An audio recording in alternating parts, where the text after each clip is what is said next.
Boa noite a todos e todas. Estamos entrando online. Mais uma live do nosso querido INEAC, nosso Instituto Nacional de Estudos Comparados em Administração de Conflitos. Bruno, Paula, tá todo mundo chegando também, né? Deixa eu ficar mais pra trás pra essa luz não me estourar tanto. Ficou muito forte, muito alta. Não gostei. Vou baixar, gente. Foi, melhorou. Cadu. Olha, a Cris chegou. Vou chamar a Cris pra gente poder começar. Deixa eu chamar ela aqui. Pronto. Estou chamando a Cris, gente. Que legal, vários colegas entrando. Que parede linda! E aí? E aí, como você tá? O que você fez? Fala aí. Eu Como botei é que tá uma a planta aqui no conexão? canto. Dá uma olhada. Você tá me ouvindo bem? Tu botou uma. Eu tô. Às Então tá. vezes tá meio travando, mas eu tô te ouvindo bem. Então tá. Deixa Eu eu ver se. acho que fiz um cenário muito alto aqui. Deixa eu tentar fazer uma coisa. Peraí. Eu achei que fosse ser a câmera comprida inteira. Você acha melhor assim ou tava Ficou melhor? bom, ficou bom. Tá. Pronto. Me enquadra E aí, melhor. como você tá? Tudo Eu tô bem? bem, eu tô bem. E você? Dentro, dentro do possível. É. Dentro do possível, não, mas estamos bem adaptados. A minha quarentena é com família e com criança. E é desafiador, mas tá todo mundo bem, assim, eu tô retomando o trabalho, né? Que esse foi um processo, consegui escrever, que eu já trabalhava a maior parte do tempo em casa, mas consegui escrever com todo mundo junto, foi um processo. Mas tá bom, tá tudo bem. Que bom. Gente, já estamos com 15 pessoas com a gente, então acho que a gente pode começar. Eu vou começar com as apresentações. É... Bom, nós somos pesquisadoras do INEAC, né? Por isso estamos aqui na página do INEAC, do Instituto Nacional de Estudos Comparados em Administração de Conflitos. E somos ambas doutoras pelo programa de pós-graduação em antropologia da UF, onde a gente também é bolsista de pós-doutorado hoje em dia. Então, hoje eu estou recebendo aqui a Cristina Marins, que eu tenho a sorte de ser, além de colega, amiga, que é uma amiga muito querida para mim. Vocês vão ver que também, além de minha amiga, ela é uma antropóloga muito sagaz, muito brilhante. Vocês vão gostar muito de ouvi-la, porque é muito bom. Eu aprendo muito sempre quando eu converso com ela sobre antropologia e pesquisa. O INEAC, fazendo uma propaganda rápida antes da gente começar, nós temos um site que é onde nós temos um repositório, né, com todos os artigos, todos não, mas com muitos artigos dos nossos pesquisadores. Então, a gente tem uma produção muito grande sobre diversos temas. Eu sugiro que todos os interessados acessem o nosso site. As lives estão sendo feitas aqui no Instagram, mas nós também temos outros materiais e elas também vão para o nosso repositório depois daqui do Instagram, né? Então é importante dizer isso, que é uma forma também da gente registrar e produzir conteúdo sobre as nossas pesquisas. Então, sem muitas delongas, eu vou apresentar a Cris. A Cris, então, é doutora em antropologia e ela tem uma... Bom, eu amo a dissertação de mestrado dela, porque é muito legal, porque é sobre casamentos. Ela vai falar para vocês a respeito da pesquisa dela depois de doutorado, que aí foi depois sobre fotógrafos de casamento. A Cris também é pesquisadora do GEPADIM, que eu também tenho a alegria de ter participado da fundação dele. Eu sou pesquisadora do NEPS, do Núcleo de Estudos de Pesquisa Sujeito e Sociedade, também lá, junto com a professora Clarissa Plateiro e a professora Juliana Vinuto. Bom, Cris, vou passar a palavra para você se apresentar, falar um pouco mais para os nossos colegas da sua suas pesquisas são lindas, então eu sou apaixonada pelas duas. E aí, porque é que você, como é que você, daí você conta um pouco também como é que foi essa história de pesquisar na internet. Seja bem-vinda, obrigada por ter aceitado o nosso convite, que eu sei que é um desafio, né, essa nova forma da gente se comunicar. Obrigada por ter aceitado o nosso convite, por estar aqui com a gente. É um desafio para alguns mais, para outros menos, né? Eu tô aqui menina, falei para a Bel que ela tinha que pegar na minha mão. Eu não sou profissa de live. Amarrei meu filho ali no quarto e vamos lá. Deixa ele vir. Não, vamos ver se vai dar certo. Se bobear, ele aparece. Ele tá achando muito engraçado atrapalhar, tá querendo postar vídeo, me atrapalhando, enfim. Não, vamos lá. Você me perguntou sobre as minhas pesquisas, né? Eu começo apresentando. Bom, eu já fui apresentada pela Bel, eu sou antropóloga, né? Fiz mestrado, doutorado em antropologia na UF. E no mestrado eu fiz uma pesquisa sobre rituais de casamento, olhando para um profissional que é conhecido como cerimonialista. E no doutorado a minha ideia inicial era continuar olhando para o casamento a partir de um outro profissional que é muito central para a realização da festa, né, dos festejos como um todo, que é o fotógrafo. Só que, como a etnografia, como acontece normalmente na etnografia, ou muitas vezes acontece, o objeto de estudo, o interesse de estudo, na verdade, não o objeto, o interesse ele foi deslocado. Porque chamou muito minha atenção a maneira como aquelas pessoas se organizavam profissionalmente. Então, foi uma tese fundamentalmente sobre trabalho e sobre construção de reputação. Bom, e é isso que liga a minha pesquisa de pós-doutorado. Que para alguns colegas que não conhecem o trabalho mais de perto, eu me acostumei muitas vezes a falar assim, eles me perguntavam, mas, poxa, de casamento para política, né? Que salto, como é que foi? E para mim, para quem está olhando de dentro, ou para quem conhece muito bem a tese, não é um salto tão grande assim. Porque nos dois casos, tanto na tese quanto no pós-doc, eu estou falando de construção de reputação, fundamentalmente. Então, só para situar ainda, falando um pouco da tese, eu percebi o seguinte, que esses fotógrafos de casamento com quem eu estava interagindo a maior parte do tempo, eram pessoas que se preocupavam, passavam muito tempo, dedicavam muita energia a se construir profissionalmente, construir uma reputação nas redes sociais. Então, eram pessoas que investiam muito nas contas de Instagram, fundamentalmente.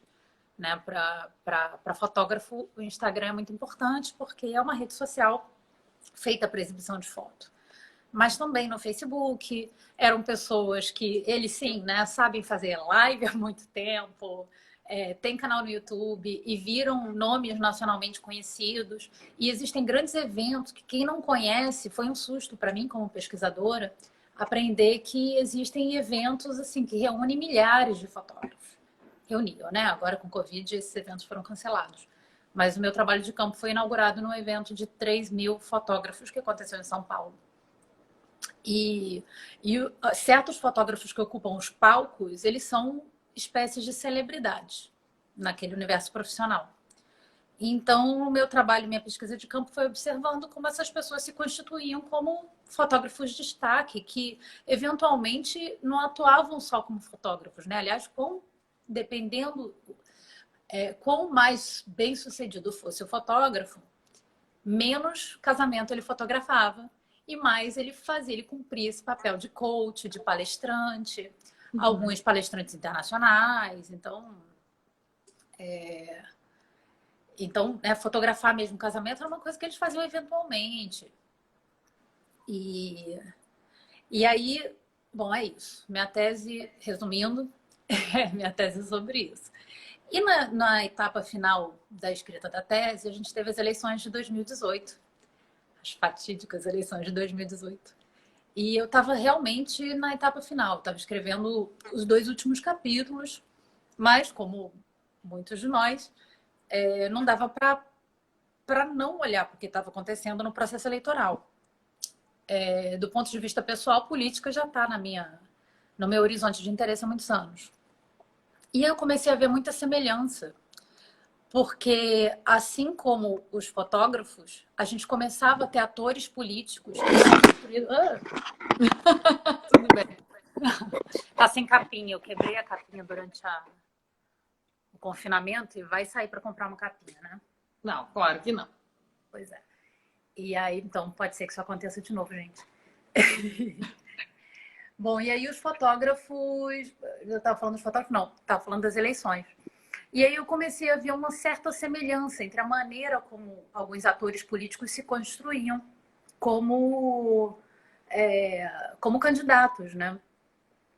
Que assim como um fotógrafo de casamento, o processo de construção de reputação de um fotógrafo anos atrás era muito longo. Demorava muitos anos para você conseguir construir uma reputação e virar um fotógrafo muito conhecido.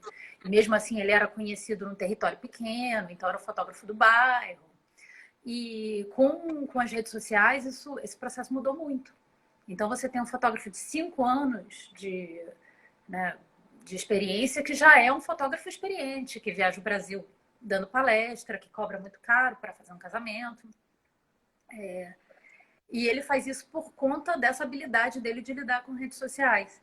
E aí eu comecei, quando eu peguei a lista dos parlamentares eleitos, né, os deputados federais, eu vi um monte de gente que eu falei, ué, mas esses caras não são outsiders no sentido clássico, né, da ciência política, que é o outsider que ele tem uma carreira prévia. Então, a gente conhece outsiders políticos há muito tempo. Tiririca. Tiririca é um comediante que teve muito sucesso durante muito tempo e ele converte essa carreira bem-sucedida em capital eleitoral. Esse cara a gente conhece. Sei lá, tem vários, né? Tem atletas, tem um monte de gente que ocupa esse lugar. Só que nessas eleições de 2018, a gente teve uma série de outsiders que não são nem herdeiros, né? Não fazem parte de um clã, que não são, nem têm uma carreira prévia, e algum deles sequer tem formação em coisa nenhuma. Então, chamou muita minha atenção, por exemplo, o Kim Kataguiri, que é um cara que ele era antes de virar um dos deputados federais mais bem votados do Brasil. A gente está falando de votações muito expressivas. O que ele fez foi construir uma fama, né, uma reputação pelo manejo das redes sociais. Então, eu fiz um projeto de pesquisa e pesquisei durante um ano, vou dar continuidade agora, a investigar esse processo de construção de reputação. Mas aí eu queria te perguntar, então já entrando no tema da nossa live, eu estava anotando aqui as perguntas e os comentários, por isso que eu virei para o lado. Pode ficar tranquilo quando você estiver falando, que eu vou acompanhando as pessoas. Eu fico vesga. Não, para você não se perder, porque né, as pessoas vão te fazer perguntas. Então, aí eu queria falar um pouco isso para as pessoas. Então, a Cris sai de um trabalho de campo, você fez um primeiro trabalho de campo para dissertação bem imersivo, né? Nesses moldes tradicionais do trabalho de campo, que você ia, acompanhava os cerimonialistas de casamento e ficava no espaço da organização da festa de casamento, que era o que a gente chama na antropologia de estar lá. Já na tese houve um salto nesse processo, que hoje a gente vai falar de trabalho de campo nas redes, né? Então, na tese houve um salto desse trabalho de campo que você fez, porque você começou a falar com essas pessoas, esses fotógrafos, e você percebeu que o processo de construção de reputação passava pela relação deles com as redes sociais e com as mídias sociais. E aí, no pós-doc, você vai pesquisar justamente esse processo e a distância, porque tu tá longe dos teus interlocutores que hoje moram em Brasília. Então, eu quero chamar a atenção para quem está nos acompanhando, que são bastante pessoas já somos 32 aqui, comigo e com você 34, que aí você já vem há algum tempo, né? Eu acompanho o teu trabalho há muito tempo já, então você já vem há algum tempo discutindo as possibilidades e as limitações de fazer trabalho de campo online. E aí eu sei que você se surpreendeu num primeiro momento, porque você não estava pensando na tese em trabalhar com esse tipo de material. E aí esse foi o campo que te trouxe esse tipo de material. Isso é muito legal, né? Porque é uma das discussões que as pessoas têm. E aí, como é que vai fazer trabalho de campo à distância se as pessoas têm, sem pensar nesse novo momento, que é tudo muito diferente. Mas assim, e aí, como é que foi para você enfrentar essa mudança de fazer trabalho de campo do espaço físico, com, né, o estar lá concreto, em que tem essa sincronia e essa diacronia entre o campo, que é parecido com o que fazem os geólogos, os geógrafos e tal, e os biólogos também, né? Para agora, que aí agora tá todo mundo tendo que trabalhar com essa nova realidade, mas você vem fazendo isso há muito tempo. Como é que foi essa transição? E o que você sentiu de diferente? E quais as questões que você pensou assim, ao longo dessa mudança? Pois é, foi um processo muito gradual, mas isso não significa que ele foi tranquilo.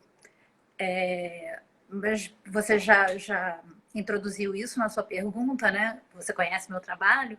Não foi premeditado, né? Eu não planejei fazer isso, mas eu fui seguindo os passos dos meus interlocutores. Então, na dissertação, e aí também são momentos diferentes da internet, né? E do tamanho da internet na vida da gente. Na dissertação, a internet para mim era fundamentalmente um canal de busca, assim. Eu procurava eventos, eu sabia mais ou menos onde as pessoas iam estar, eu queria entrar em contato com certos profissionais, então eu, né, fui para o Google. Isso, era fundamentalmente isso. No doutorado, a coisa já mudou muito de figura, porque nas apresentações, então assim, eu já comentei que eu comecei o meu trabalho de campo, de doutorado, num congresso. E aí eu conheci algumas pessoas nesse congresso, falei, você topa conversar comigo? Eu queria ouvir mais o que você tem a falar e tal. E a pessoa respondia assim para mim, claro, me adiciona, me adiciona no Facebook. E aquele já era um momento, isso, eu acabei de escrever um artigo que ainda não foi publicado, né? Ele tá sob revisão. E as pessoas, mas aí eu não estava preparado para esse negócio, por quê? No Instagram, eu botava foto da minha família, da minha casa, uma coisa assim que eu achava que era interesse só de amigos muito próximos ou de familiares. No Facebook, eu quase não postava, mas quando postava era sobre política. E a gente está falando de 2014, então a gente já estava num momento muito polarizado, né? No debate político. Já era Dilma, né? Já era a eleição da Dilma, isso. Era a eleição da Dilma, exatamente. Então a gente já tinha essa separação muito radical entre petralhas e coxinhas. Né? Claro. E então quando as pessoas falavam, me adiciona, eu pensava, eu não sei se faz sentido, porque dependendo do viés político dele, ele vai me excluir, eu não vou nem conseguir conversar, não me preparei minhas redes sociais para isso. E aí, bom, e o Instagram era abrir foto da minha família, da minha casa, também para alguém que eu não conhecia, que eu não sabia como era. Então, assim, foi gradual, mas não foi tranquilo. E aí, já no doutorado, não. No doutorado eu estava um pouquinho mais preparada, né? A duras penas, porque eu tive que resolver isso no meio do caminho. E aí no pós-doc, não. O pós-doc já foi um projeto de pesquisa pensado para a internet. Que embora ele não seja feito inteiramente na internet, eu tenho ido a eventos também, dos parlamentares, tenho procurado também na medida do possível, porque a limitação é grande. Agora, mais ainda, né? Mas já era, porque os parlamentares que eu acompanho estão numa cidade que é longe da minha, enfim. E também, mesmo se eu morasse em Brasília, Congresso Nacional não é um lugar que você tem fácil acesso. A professora Carla Teixeira tem um trabalho muito, muito bom sobre isso. Como fazer trabalho de campo com determinadas instituições. Você também tem experiência com isso, né? Seu acesso é muito limitado. Então é isso, assim, foi muito gradual e o tempo todo a saída que eu procuro, ou a saída que eu encontro, é descrever esse processo, sabe? É tentar o tempo todo descrever e escrever mesmo os meus impasses, as saias justas, porque elas foram várias, para poder pensar na pesquisa e encaminhar também a pesquisa a partir daí. E tem uma parte da tua eu me lembro assim da tua descrição, que tu fala que tu te deu conta que esse material que tu estava produzindo online podia ser útil quando tu pegou uma conversa com uma das tuas principais interlocutoras no Facebook, eu acho, e tu jogou num arquivo de Word e aí tu viu que tinha, sei lá, 90 páginas de conversa, que são, afinal, representações como se fosse uma entrevista, digamos, uma entrevista informal com a tua interlocutora, né? Então, como é que tu pensa primeiro nessa organização do material? Como é que tu... Porque, assim, hoje quem está fazendo trabalho de campo que nem eu, né? Eu estava pesquisando os advogados criminalistas, e aí, estava acompanhando eles em eventos sociais, fazendo toda essa coisa, porque os advogados criminalistas têm muitos eventos sociais, muitas associações, estava fazendo esse acompanhamento, e subitamente a gente não pode mais se encontrar. Então, me sobram as redes sociais e os aplicativos de WhatsApp e tal, e Telegram, para quem usa e tudo mais, e Facebook e tudo mais. Então, eu tenho agora um outro tipo de material. Né? E aí eu me lembro que tu teve essa crise, assim, como é que tu descreve essa crise? Como é que tu ia organizar esse material, já que ele não era um trabalho de campo, um caderno de campo tradicional, lá, sei lá, como está descrito nos trabalhos do Malinowski, ou como está descrito nos trabalhos dos etnógrafos que nós conhecemos, né? É pancada, né? Eu me ferrei um bocado para aprender esse material. O Bruno disse, ó, como se fosse um caderno de campo, deve ser interessante lê-lo. Aí o Bruno disse, isso, como organizar como organiza o caderno de campo com o online? Pois é, então, a gente está aprendendo. Eu falo, esses dias eu estava numa banca de doutorado da Márcia Mesquita, que fez um trabalho bem interessante sobre Instagram, né? Ela fez sobre consumo de maquiagem no doutorado. E a gente estava conversando sobre isso, falando, pô, a gente se formou lendo clássicos, né? Nossa formação passa muito pela leitura de clássicos. Aí você imagina o Malinowski chegando nas Ilhas Trobriand e vendo, sei lá, vendo uma briga. E aí o Malinowski muito confortavelmente ia para a tenda dele, sei lá, e anotava lá no diário de campo dele, pronto, acabou. É a lembrança que ele tem, a caneta e o papel. A gente depois vai ver essa briga repercutindo no Facebook, nos grupos, as outras versões, alguém que filmou de outro ângulo. Então, isso impõe um primeiro trabalho que a temporalidade já está completamente modificada. A gente não está mais lidando com alguma coisa que a gente viu, que a gente grava na memória, e aí a gente vai trabalhar isso, registrar isso da nossa maneira.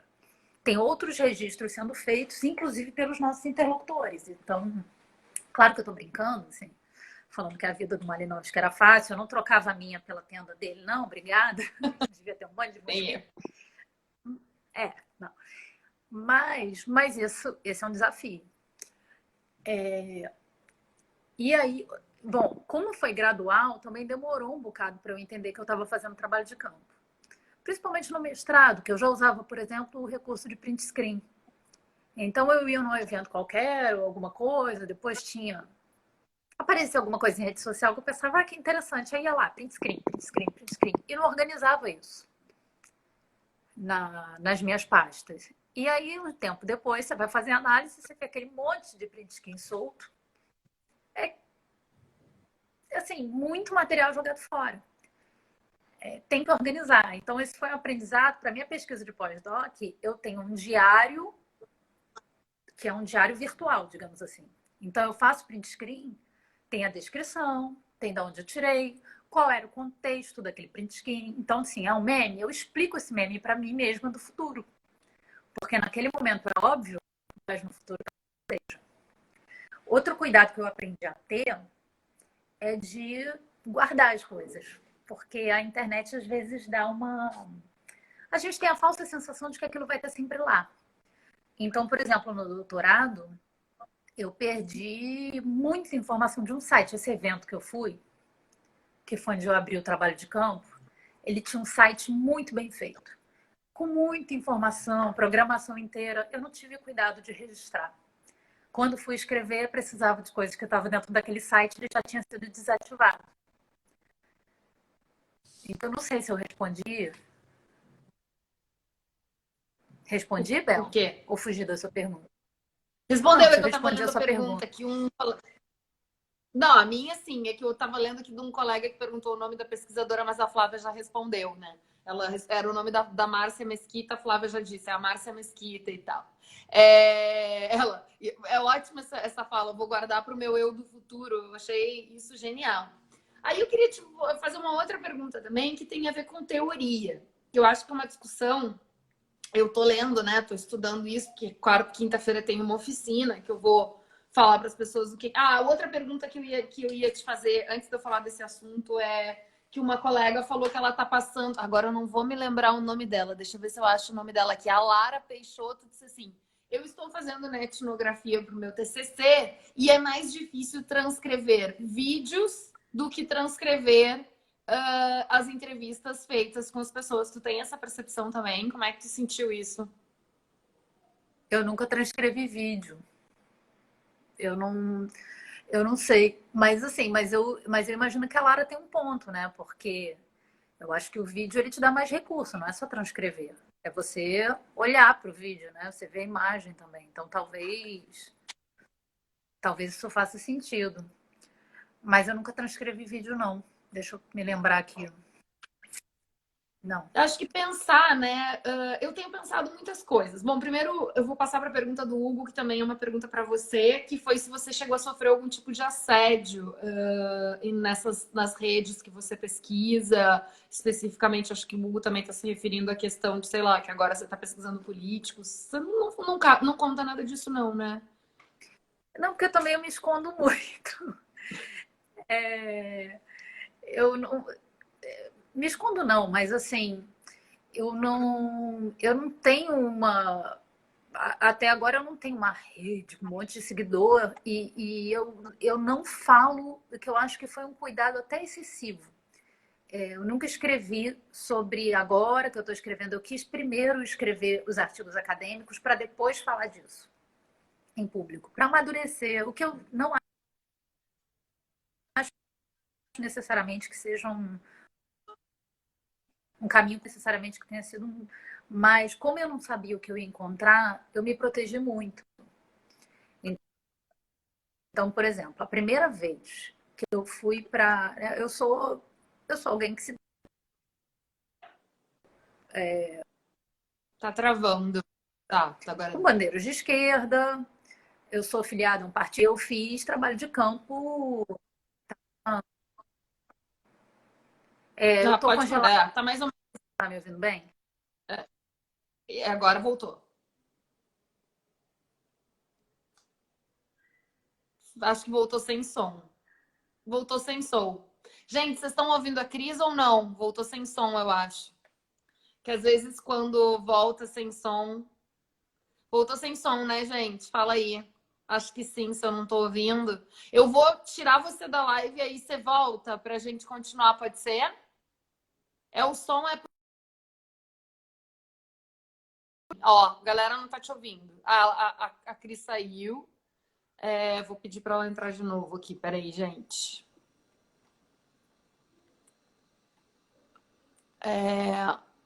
Vou chamar ela de novo. Peraí. Tá sem som, eu sei, é um saco quando cai. Agora eu tô procurando ela. Acho que aqui, a Cris entrou de novo. Cris, vou te chamar de novo. Bom, tá aqui, tá bom. Agora vamos ver se volta. O meu tá sem som também? Ou o sol da Cris tava sem som? O meu também tá sem som ou não?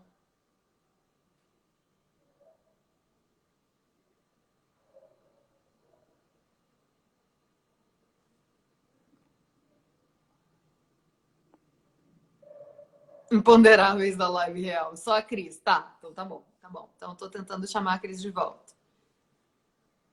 Eu vi uma pergunta de alguém sobre. Ah, tá bom, sol da Cris. Então tá bom. Então agora ela volta e a gente acerta. Ai, gente, imponderáveis da live real. O meu ok. Ufa, que o meu tava ok. Porque às vezes o meu cai e fica sem som também. Tô tentando. Ó, a Letícia entrou. Tô tentando achar Vamos ver, vamos tentar de novo. Vou tentar chamar a Cris de novo.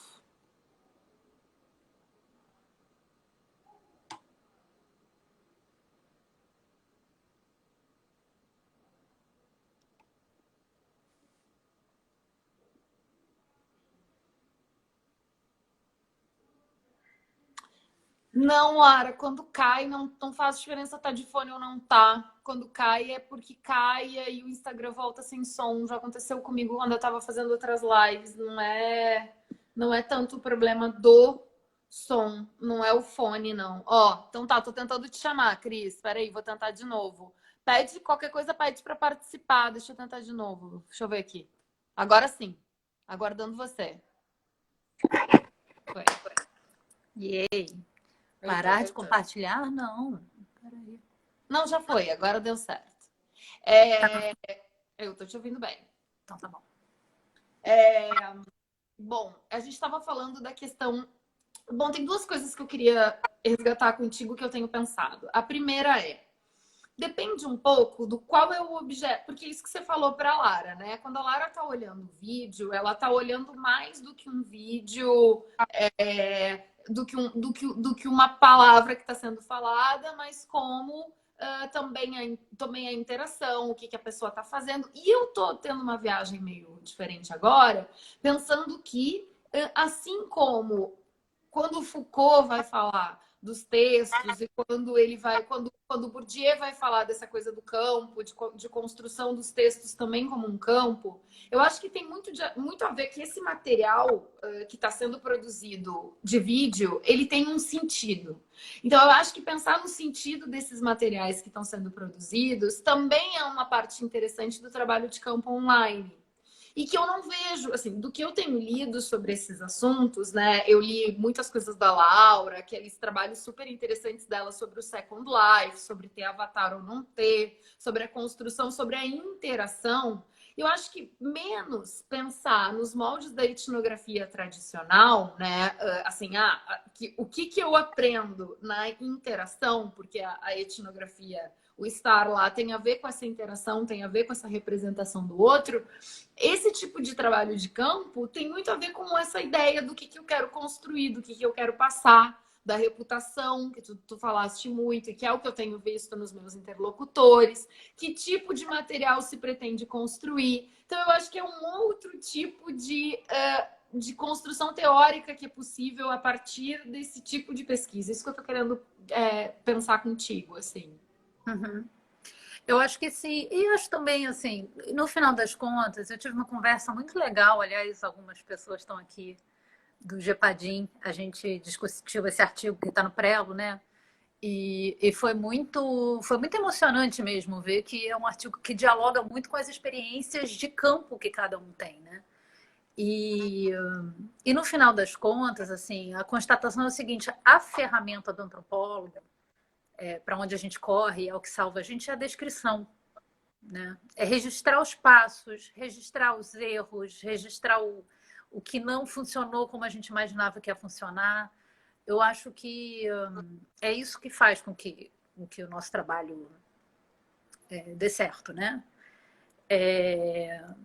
Então, nesse sentido, não tem exatamente uma ruptura entre os etnógrafos tradicionais e o que a gente faz. A gente está descrevendo o tempo todo.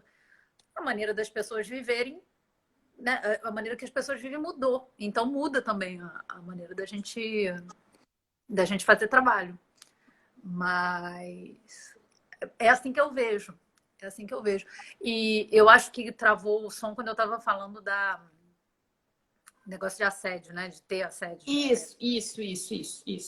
Então, esse foi um cuidado que eu tive a primeira vez que eu fui para campo mesmo, né? Porque eu, como alguém que é uma militante de esquerda, indo para lugares, assim, sei lá, eu fui para um congresso do MBL.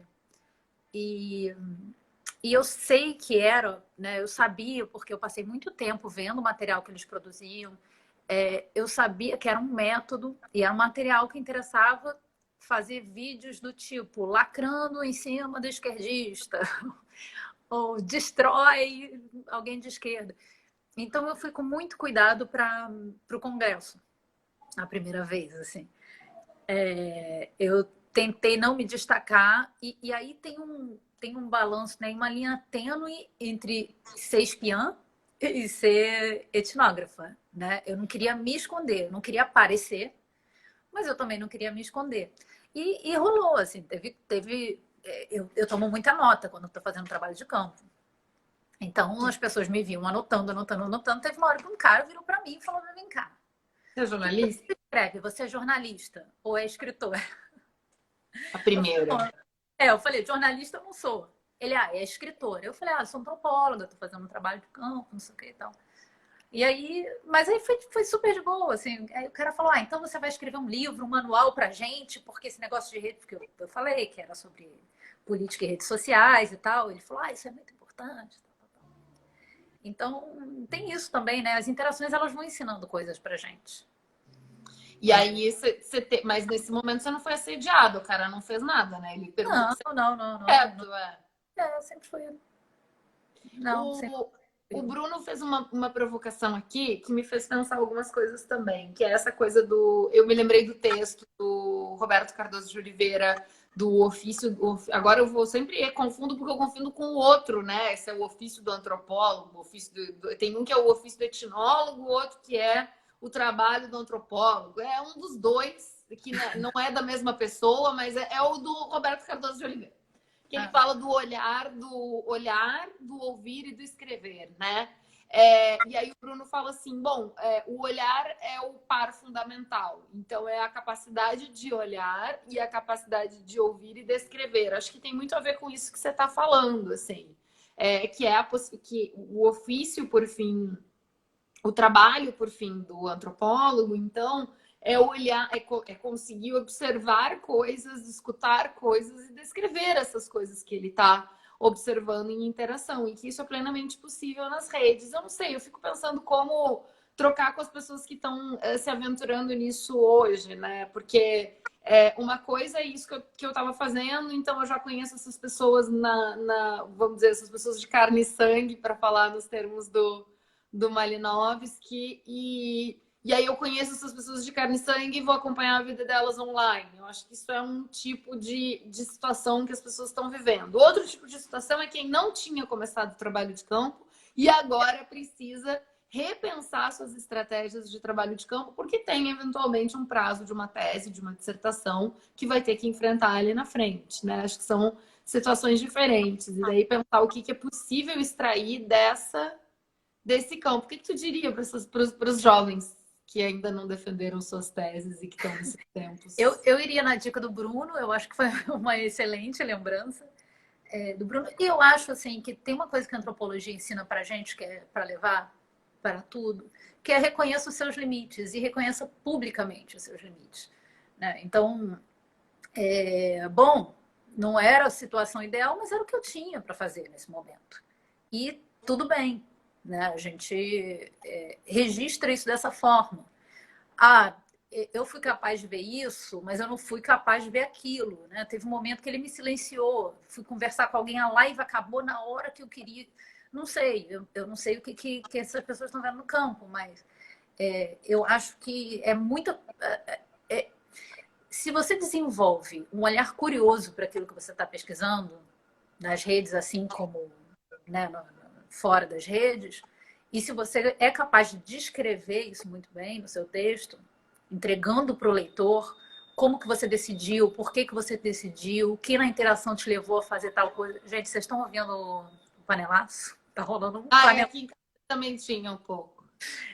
Pois é. Então, se você é capaz de fazer isso, vai dar tudo certo, porque na antropologia a gente aprende isso na etnografia, como um método, né? Seus erros e suas limitações fazem parte também daquilo que você está eu acho que outra coisa que eu fico pensando sempre quando a gente está conversando é o que você pode ver com todas as limitações, o que foi possível ver, né? E isso nas nossas teses de carne e sangue. Quer dizer, a minha tese de doutorado não teve nenhuma relação com online, zero, nenhuma, porque né, as pessoas que conhecem meu trabalho sabem que eu acompanhei julgamentos, então era ao vivo e a cores lá com as pessoas. O máximo de interação online que eu tinha era era, sei lá, o WhatsApp, vou chegar, vai sair e tal, mas não era nada que me falasse, assim, né? Então, e aí esse trabalho de campo tinha em si limitações também, né? Isso que eu tô querendo dizer, assim, o que me era dado ver a partir do lugar que eu estava, também tinha quando eu estava lá no campo, né? Exato. Exato. Então, assim, não é que o trabalho, eu acho que isso é uma coisa importante da gente pensar. Todos os trabalhos vão ter suas limitações. Tem a ver com isso que você está falando, eu acho, assim. Eu acho. A diferença é que as limitações nossas são de ordem diferente. Aquilo que, né? E também tem algumas potencialidades muito grandes, assim. Então, para minha pesquisa de doutorado foi muito importante um grupo de fotógrafos que tinha, sei lá, 5 mil, 10 mil fotógrafos, eu nem sei mais quantos tinham. Posso dar outra dica? Registrem Claro. essas coisas. Número de seguidores, porque isso muda também. O grupo acaba, ou o grupo cresce muito, ou o grupo diminui, assim, então é bom ir fazendo esses registros de maneira sistemática. Mas tem coisas, por exemplo, se você está offline, né? Se você está falando de uma relação terrestre, você não pode usar aquela ferramentinha de busca para retomar algum assunto. Sei lá, quando eu fui escrever o 5º capítulo da minha tese, eu sabia que eu tinha visto no grupo uma foto de armas. E aquilo era importante para um determinado argumento. E aí eu usei a ferramenta de busca, cadê aquelas fotos de armas que eu vi em algum momento? E fui lá, pum, 2 anos atrás aquilo foi postado. Então tem coisas que você vai fazendo. Outra coisa que é muito boa. A minha interlocutora principal na tese morava numa cidade distante de mim, então você mencionou o número de páginas, era na ordem de 200 e eu sabia esse número de cor, sei lá, 237, só de conversa de Facebook. E aí, quando você está conversando muitas horas, né, de interação com ela, não foi só pela internet, mas também pela internet, quando você está conversando com alguém de carne e osso, você não tem o registro disso já pronto. No caso dela, eu tinha. Eu só tive que baixar tudo e botar lá. Inclusive, eu tomei esse cuidado de trazer para a tese, por exemplo, emoji. Porque quando eu fui escrever o texto, eu falei, eu não vou tirar uma carinha rindo com uma coisinha chorando. Eu não vou um coraçãozinho. Isso aqui não tem como eu colocar textualmente. Então, eu vou transcrever e fiz com uma letra diferente para o leitor saber que aquilo era uma conversa de internet, isso importa. E é isso, gente. Eu tô ficando muito desconcentrada que o panelaço hoje tá. Tem uma pergunta importante aqui. Eu acho que a gente já pode abrir para perguntas, porque já temos aí mais 15 minutos e aqui quando cai, cai, né? Tem uma pergunta do Marcelo aqui que ele falou assim: como ficam os prazos para a defesa no meio dessa pandemia, uma vez que os pesquisadores não têm como ir a campo para efetivar as suas observações? A pesquisa bibliográfica é um pouco mais tranquila? Dá para fazer um controle? Isso é outra coisa, da volatilidade. Peraí, vamos por partes. A questão dos prazos, bem, cada programa eu acho que vai decidir, né? E acho que tem que esperar um pouco essas definições também da CAPES e tudo mais. Acho que essa é a resposta que tem. Tem uma outra pergunta do Marcelo também. Fazer um controle da volatilidade da audiência da personagem pública. O que é volatilidade? Não sou boa nesse negócio de volatilidade, não conheço. Se você quiser... Volatilidade, será? Mas eu não entendi no contexto. Volatilidade da audiência pública, eu também não entendi o contexto. Bom, se você quiser dar mais detalhes para a gente aí, a Jade, uma pergunta da Jade. No contexto atual, com a parada dos fóruns e com o serviço dos TJs internos, como trabalhar com a justiça criminal e as redes sociais? Excelente pergunta, Jade. Eu posso responder e você me ajuda, Cris? Você vai com tudo, essa é tua. Então, eu acho, Jade, que tem uma coisa importante para quem está pesquisando e fazendo tese sobre esse assunto agora, que são as adaptações que esses lugares vão ter que fazer para dar conta da prestação jurisdicional. Então, você pode se informar e pesquisar e conversar com os seus interlocutores por aí, né? Por exemplo, o caso do júri, que é o que eu pesquisei. Como é que vai fazer uma sessão de júri em que as pessoas não podem conversar, né? Em que as pessoas não podem ter perdigoto, porque Não tem como, os caras estão falando, mas é isso, entendeu? Não pode, coloca em risco. O perdigoto é causa de morte agora, então não pode. É isso. Então, mas é isso, é uma coisa que tem que. Então, eu acho que essas adaptações que os tribunais vão fazer é importante para gente, para quem está pesquisando isso. Não sei o que você pensa desse assunto, Cris. Eu acho que é isso mesmo. Acho que vale, aliás, para qualquer campo, né? É claro que assim existem pesquisas que são inviabilizadas com Covid, né? Mas ao mesmo tempo eu tenho convicção de que muito do que a gente faz e muito do que a gente pesquisa passa pela internet. E agora mais ainda. Então tem muita conversa, tem muita iniciativa. Essas lives, né, da nossa rede de pesquisa, INEA, que foi uma coisa que acelerou e que a gente começou a fazer. Aliás, eu queria muito parabenizar os colegas assim que estão produzindo um monte de material motivado pela urgência do momento, né? Pela situação completamente idiosincrática, digamos assim. Então eu pensaria em tentar, na medida do possível, adiantar o campo. Alguém falou em pesquisa bibliográfica mais simples, eu nem entendi, porque não tem pesquisa bibliográfica simples, não. Eu acho que quando a gente começa a lidar com a internet, a gente bota mais uma camada aí, né? Que é tentar aprender com quem já fez e já tem bastante trabalho que pensa. A gente tem o pessoal do Nemo, né? Ligado ao PPGA, na UF, que também faz parte da rede. Em Santa Catarina a gente também tem um pessoal que faz trabalho. Estou falando de antropologia agora, né? Cyberantropologia ou ciberantropologia, né? Não sei como pronuncia. Inclusive, tem um encontro que aconteceu junto com a Han, né? Que era Exato. o.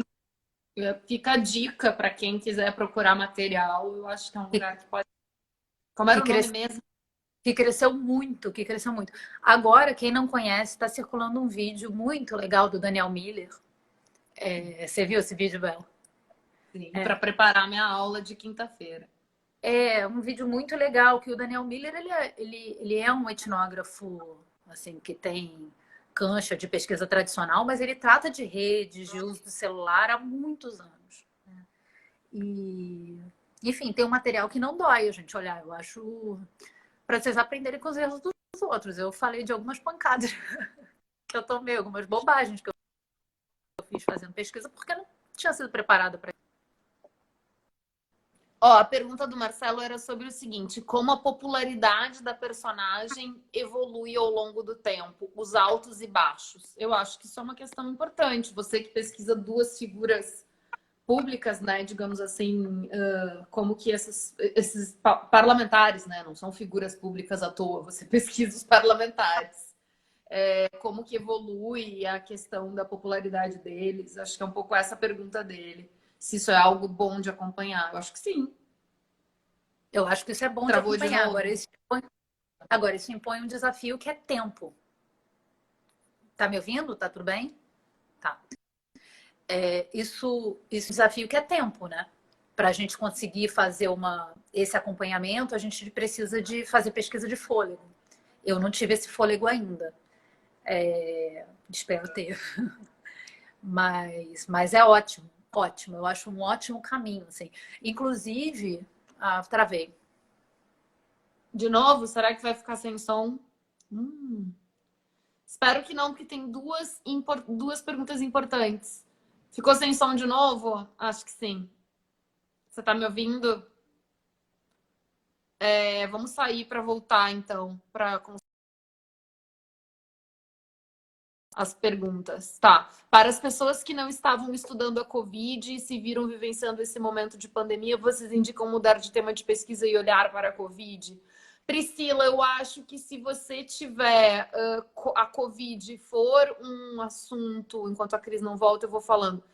Se a Covid for um assunto que passa pelo que você estava querendo pesquisar, ou se algum aspecto da crise citar, eu estava respondendo. Gente, eu não sei o que fazer, porque eu tô do lado do meu Agora, roteador. Não, Fica tranquila, às vezes a internet tá ruim mesmo, é assim mesmo. Esses dias aqui em casa tava uma porcaria, eu também fiquei caindo. Eu tava respondendo a pergunta da Priscila, que ela disse: para as pessoas que não estavam estudando o Covid, e se viram vivenciando este momento de pandemia, vocês indicariam mudar de tema para olhar a Covid? se ela tiver afim. Eu penso isso. Acho que se ela tiver afim ou se ela achar que o tema dela foi impactado pela Covid, como eu falei, o caso da Jade, né? Ela estuda sistema de justiça criminal e aí foi impactado. Então, como que impactou? Eu acho que isso é um tema importante. Aí o Hugo do Gepadim. E também a questão de entender como as redes sociais funcionam. Reações, comentários, seguir, curtir, adicionar as siglas e abreviações em conversas. Isso, o Hugo está muito ligado, assim, porque esse é um esforço também que a gente precisa fazer de desnaturalizar as redes, né? E a gente tem mais ou menos facilidade para fazer isso. Então, por exemplo, eu não era uma usuária do Twitter quando comecei a fazer minha pesquisa com os parlamentares. Eu precisei criar uma conta, então foi muito mais fácil de escrever esse processo. E eu não sabia twittar. Eu não sabia, eu não entendia o retweet direito. Então, desnaturalizar foi muito mais fácil do que o Instagram, por exemplo, que eu conheço, que eu lido com ele há muitos anos, né?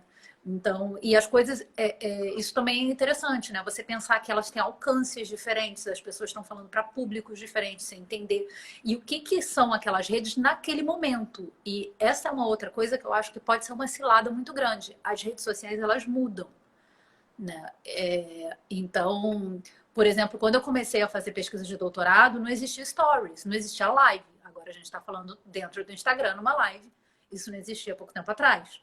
Sim. Então, se a gente dá isso por certo, inclusive se a gente pensar, né, que a etnografia ela dura no tempo, mais do que provavelmente as redes sociais, é importante a gente fazer esses registros para o leitor daqui a 10 anos saber qual rede social, como que era a rede social, para que ela servia.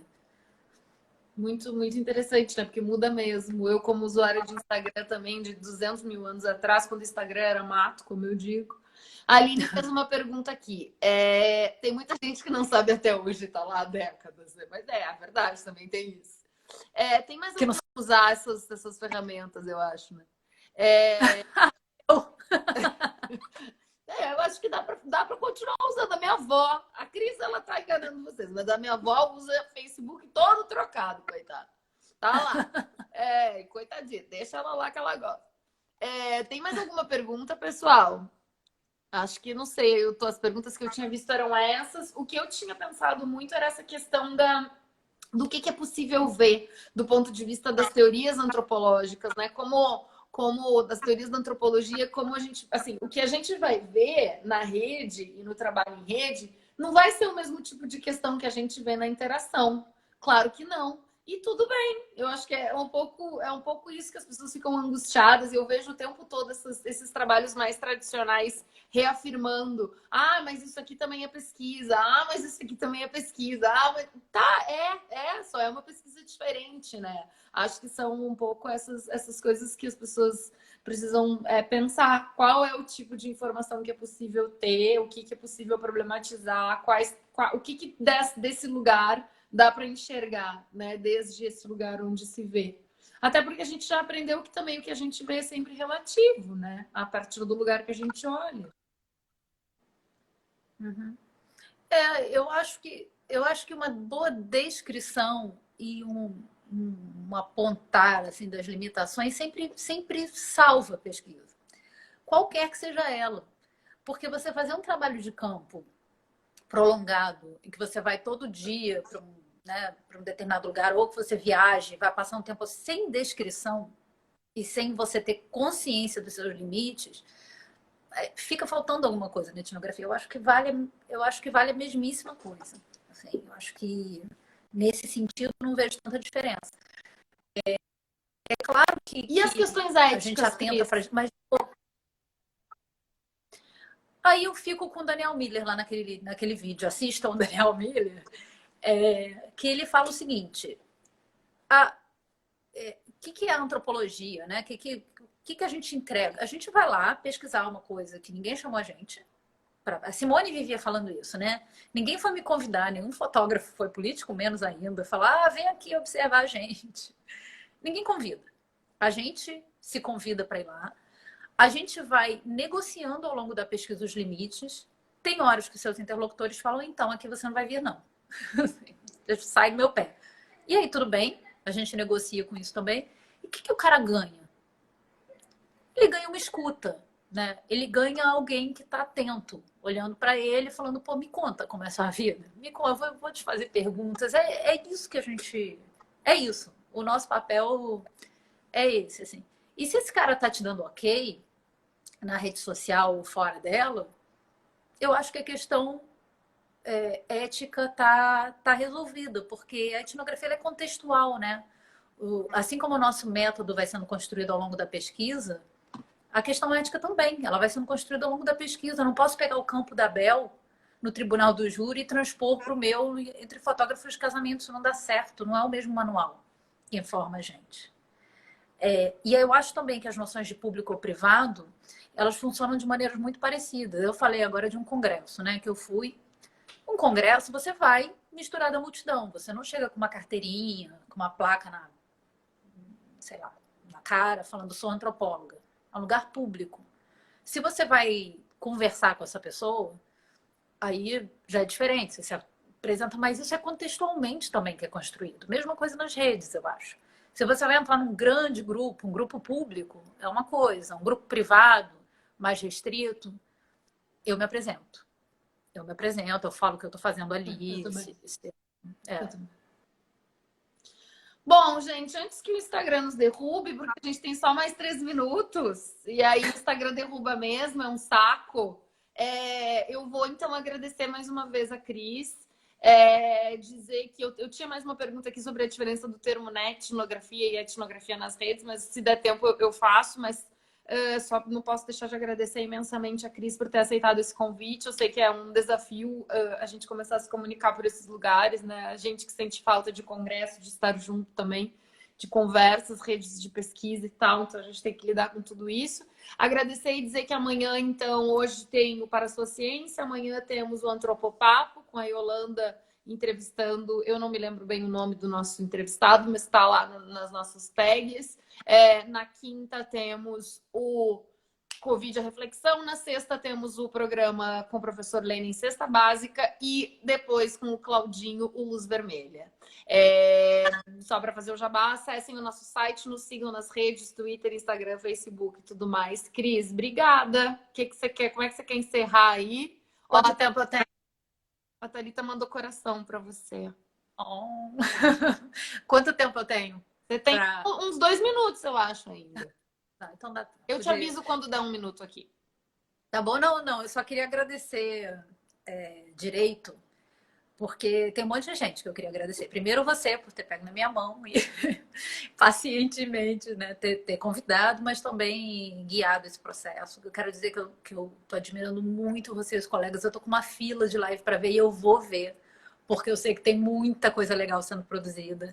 Eu não tenho conseguido. Essa hora, gente, hoje foi um esquema de guerra para eu conseguir sentar aqui em silêncio e até agora sucesso, porque não vamos comemorar, mas assim, consegui dar jantar, botar filho para dormir, tranca no quarto e foi. Mas eu preciso tirar o chapéu e dizer que assim, eu estou sentindo muito orgulho dessa rede de pesquisadores pela qualidade, pela quantidade também de pesquisa. Eu acho que esse é o nosso caminho. Não é nada confortável para mim falar olhando para uma câmera, o rostinho da Bel ali me ajuda, mas eu acho também que precisa ser assim, né? Eu acho que a gente está diante de uma oportunidade de expandir as fronteiras da universidade. Assim. Isso é muito valioso e que bom que a gente está aproveitando. Então, queria muito agradecer a você. Queria muito agradecer a quem fez companhia e dizer que estamos aí. Olha, cheguei no Twitter agora, já até sei twittar, sei retweetar. Estou aprendendo. Temos 1 minuto já. Na verdade, 49 segundos. Podem me seguir por lá. Eu tô começando a gostar daquele canto. E podem me procurar para para dúvida ou para a gente continuar o bate-papo, porque legal, gostei de estar aqui. Obrigada mesmo. Que bom. Obrigada, Cris. Estamos caindo em 30 segundos. Obrigada, gente, que nos acompanhou. Nos sigam nas redes sociais. Eu também sou twitteira de raiz, twitteira de muito A tempo. Bel é de verdade. Eu sou há muito tempo, já amo aquilo lá. Cris, obrigada de novo. Obrigada. Boa noite. Vai lá cuidar do João para ele não aparecer com um bichinho aqui. Beijo. Tchau, gente.